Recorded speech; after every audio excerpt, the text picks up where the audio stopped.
Langit-langit hutan Sumatera menyimpan rahasia keajaiban alam yang tengah berjuang untuk bertahan. Dari corak bulu misterius hingga kemampuan berenang yang memukau. Sebelum lanjut, klik tombol like dan subscribe. Semoga kita diberi kepedulian untuk selalu menjaga kelestarian alam. Setiap spesies dan subspesies hewan punya keunikan tersendiri. Demikian juga harimau Sumatera. Ada 5 subspesies harimau yang kini masih eksis, seperti harimau bengali, harimau Siberia, dan harimau Malaya. Harimau Sumatera merupakan subspesies yang terkecil dengan berat sekitar 100-140 kg. Tinggi mereka dapat mencapai 60 cm dengan panjang mencapai 250 cm. Bulu harimau Sumatera cenderung lebih gelap dan lebih tebal dibandingkan dengan harimau lainnya.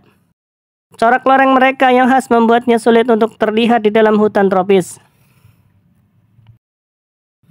Berbeda dengan harimau lain yang biasanya tidak menyukai air, harimau Sumatera ternyata sangat pandai berenang.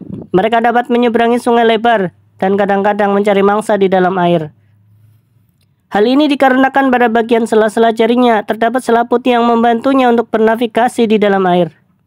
Meskipun bukan hewan amfibi, harimau Sumatera bisa berendam atau berdiam diri di sungai dalam jangka waktu yang lama. Sebagai predator puncak di ekosistem hutan Sumatera, harimau memainkan peran penting dalam menjaga keseimbangan alam. Mereka membantu mengontrol populasi hewan mangsa seperti rusa dan babi hutan, mencegah kelimpahan yang berlebihan yang dapat mengganggu keseimbangan alam. Harimau adalah hewan teritorial dan umumnya merupakan pemangsa soliter yang penyendiri, tetapi tetap memiliki sisi sosial. Mereka tetap tinggal di area-area yang berdekatan untuk mendukung kebutuhan makanan dan membesarkan keturunannya. Mereka menandai wilayahnya dengan menyemprot tanaman dengan air kencingnya yang berbau tajam. Harimau betina juga akan melakukan hal ini saat ia siap kawin untuk memperingatkan harimau jantan yang mungkin melewati wilayahnya. Mereka tidur hingga 18 hingga 20 jam sehari. Mereka memiliki berbagai vokalisasi untuk berkomunikasi termasuk mengaum, menggeram, mendesis, dan terengah-engah. Harimau Sumatera memiliki masa waktu khusus untuk proses pembuahan. Biasanya terjadi pada bulan Juli hingga Agustus, dalam jangka waktu 104-106 hari saja. Spesies ini dapat mengandung sebanyak 3 hingga 5 ekor calon bayi harimau. Waktu kehamilan harimau ini lebih cepat dibandingkan gajah dan badak. Populasi harimau Sumatera telah mengalami penurunan yang signifikan dalam beberapa dekade terakhir. Diperkirakan kurang lebih sekitar 400 hingga 600 ekor saja yang masih bertahan hidup di alam liar.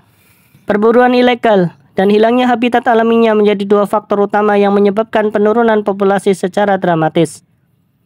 Melalui pemahaman dan kesadaran akan keunikan harimau Sumatera, diharapkan dapat meningkatkan upaya pelestarian agar generasi mendatang masih bisa menyaksikan keberadaan spesies luar biasa ini di alam liar Indonesia. Terima kasih telah peduli.